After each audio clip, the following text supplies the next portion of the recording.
तो क्या वाकई अमेरिकन फोर्सेस जो हैं उनके पास इतने GPS guided bomb, laser guided bomb, infrared guided bomb, या टोमाहाक क्रूज मिसाइल, या पेट्रियट एयर डिफेंस मिसाइल हैं? जवाब है नहीं। जी। तो पेंटागन ने ये जो रिपोर्ट बनाई है कि हम ऐसा करेंगे, पॉलिटिकल दबाव में बनाई है। इसमें मिलिट्री सस्टेनेंस कि क्या अमेरिका 15 दिन तक सस्टेन्ड एयर कैंपेन कर सकता है, ये संभव नहीं है। ऐसा अमेरिका के जनरल्स कहना चाहते हैं, लेकिन डोनाल्ड ट्रंप को नहीं कह पा रहे हैं। जी। ये बड़ी चीज है। बंसल साहब, मैं आपसे एक चीज पूछना चाहता हूं कि एक तरफ कूपर का प्रस्ताव है, वहीं दूसरी तरफ जनरल डैन कैन की बात है कि भाई ये खतरनाक हो सकता है, इस प्रस्ताव पर हमें बहुत सावधानी से विचार करना चाहिए। ऐसा वो क्यों कह रहे हैं? नमस्कार जी जी। नमस्कार। देखिए, ऐसा है कि मिलिट्री जो मैन है या जो भी डिफेंस को जो ग्राउंड पर काम करते हैं, वो ग्राउंड को देखते हुए और उनको देखना होता है कि उसको चलाना उनका काम है।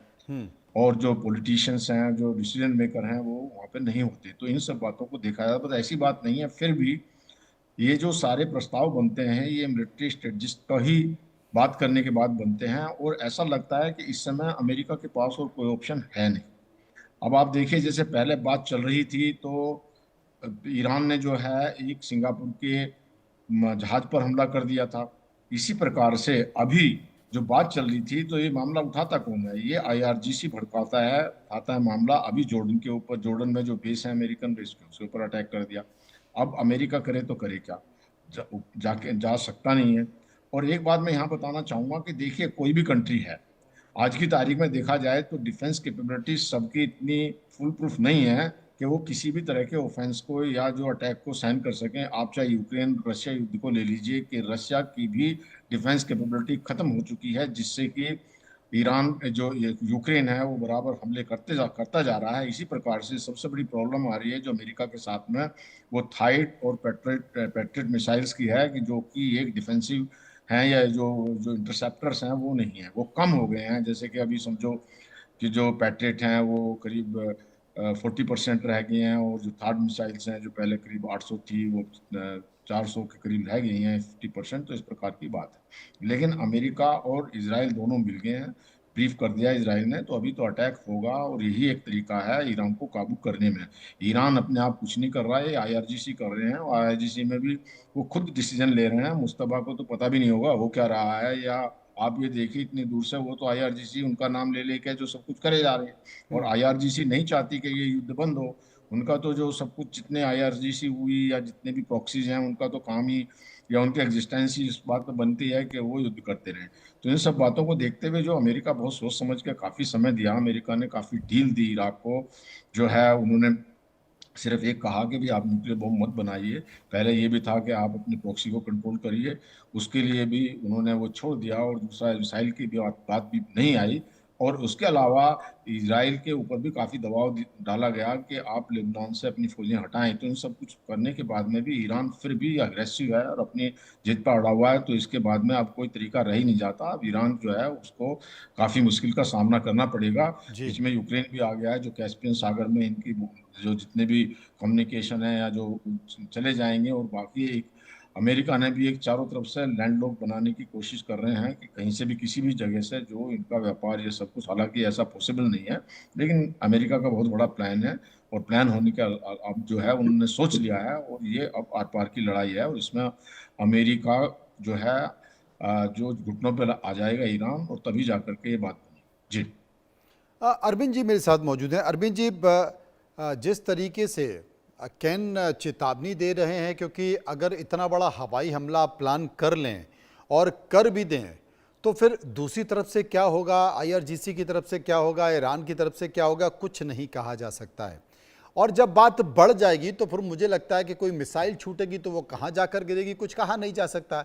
यानी कि ये पूरी दुनिया फिर एक बार उसी उलझन में थम जाएगी। और जब इतने भीषण हमले की बात चल रही है, तो ऐसा तो है नहीं कि आप नेस्त नाबूद कर दोगे, क्योंकि रशिया आज तक यूक्रेन को नहीं कर पाया है। वो दोनों एक दूसरे में उलझ गए हैं। यहां भी ट्रंप फंस गए हैं। अब वो निकलते नहीं बन रहा उनको कि मैं निकलूं कैसे। और अब जब 4 सैनिक मर गए हैं, तो आपकी जो इज्जत है, उस इज्जत की भी क्या स्थिति हो गई वो भी सबने देखा है। तो क्या देखे कि ये दुनिया फिर से उसी उसी झंझावत में उलझने वाली है। बड़ी मुश्किल से थोड़ा राहत मिली, तेल निकला, तमाम सारे लोगों को ऊर्जा एक संकट से निदान मिला, अब लगता है फिर वहीं उलझने वाले हैं। बिल्कुल मनोज साहब, बात तो एकदम आपने दुरुस्त की है, पर चीजें ये है कि क्या Lockheed, RTX, Boeing, general dynamics, ये क्या इतने इनके शेयर्स इंपॉर्टेंट थे कि यूनाइटेड स्टेट की जो जीडीपी है वो 2 से घटकर 1.5 पे आ गई है। मतलब ये वाकई मुझे लगता है कि यूनाइटेड स्टेट कभी उन्हें माफ नहीं करेगा। जब भी इतिहास लिखा जाएगा तो प्रेसिडेंट ट्रंप को कैसे प्रेसिडेंट के रूप में याद किया जाएगा, जो बेलगाम आदमी था, जिसने अमेरिकन इकोनॉमी को जो पहले से ही खतरे में थी उसको और रसातल में पहुंचा दिया। और अगर यही हालत जारी रहे तो 1% ग्रोथ के साथ यूनाइटेड स्टेट कहाँ तक सस्टेन कर पाएगा, जबकि चाइना और भारत जैसे देश एक बहुत ऊंची छलांग के साथ लगातार आगे बढ़ रहे हैं। तो अमेरिका को पीछे धकेलने के लिए क्या प्रेसिडेंट ट्रंप को याद किया जाएगा? और उसके बाद में कीमत मानवीय धरातल पर देखा जाए तो बहुत बड़ी ईरान कीमत दे रहा है, क्योंकि ईरान के अगर खुद के अपने व्यक्तिगत आंकड़ों को देखें तो लगभग 3,500 लोग मारे जा चुके हैं, और इजराइल और यूनाइटेड स्टेट का दावा है कि 6,500 हैं, और यूनाइटेड स्टेट के अगर इन 4 लोगों को मिला ले तो खाली 22 लोग मर रहे हैं। पर उसके बदले में वह इन लोगों को मारने के बदले में जिन लोगों के पेट भर रहा है, वो नाम तो कैसीनो वालों का है कि ये जो कैसीनो वाले हैं ये सबसे ज्यादा रिपब्लिकन्स को चंदा देते हैं, पर पर्दे के पीछे वो चंदा कहाँ से आ रहा है और चंदा दिया जा रहा है, इसको रिकॉर्ड में भी लाया जा रहा है कि नहीं लाया जा रहा है। तो खेल तो बहुत बड़ा है जो खासकर यूएस पॉलिटिक्स में हो रहा है, और उसके बावजूद बहुत बड़े पैमाने पर लोग मारे जा रहे हैं, खासकर ईरान, और ईरान के साथ साथ गाजा का तो हम तो वो क्या करना चाहते हैं और ईरान से कैसे पार पाएंगे? क्या जो ईरान ने जिस टेक्नोलॉजी इंजीनियरिंग का इस्तेमाल किया है कि उन्होंने जमीन के अंदर अपने सारे सिक्योर तरीके से सब रख रखे हैं, वो पूरी तरीके से हॉर्मुज को इतना डिस्टर्ब कर लेगा कि अगर वहां पे सी माइंस अगर पूरे हॉर्मुज में फैल जाएगी, खुद ईरान के बस का नहीं रह जाएगा थोड़े दिनों के बाद में कि उस हॉर्मुज को सुरक्षित कर लें, तो पूरा वो व्यापार ठप हो जाएगा। उसके बाद भी ईरान, मतलब अगर लोग ये सोचते हैं कि ईरान झुक जाएगा, तो मुझे लगता है कि बहुत, और ईरान की क्षमताओं को कभी कभी तो मुझे लगता है कि हम सब लोग कम आंकते हैं।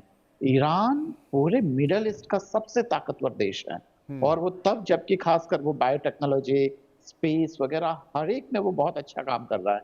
आज सैटेलाइट तक वह एक ऑर्बिट में वो फिक्स करने की उसकी कैपेसिटी है।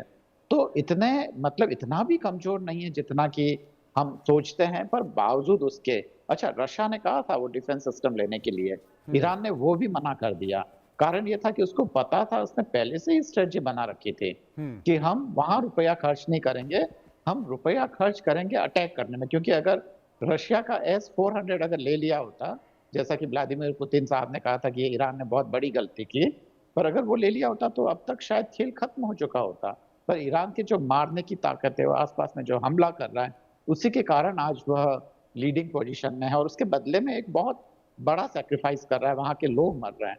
तो या तो दूसरा गाजा का अगर प्लान कर रहा है यूनाइटेड स्टेट, तब तो एक अलग बात है, पर अगर लोगों को मारने के बाद भी अगर वह कब्जा नहीं कर पाया, तो इतिहास को प्रेसिडेंट ट्रंप मुंह कैसे दिखाएंगे? कभी माफ नहीं कर सकता। आपने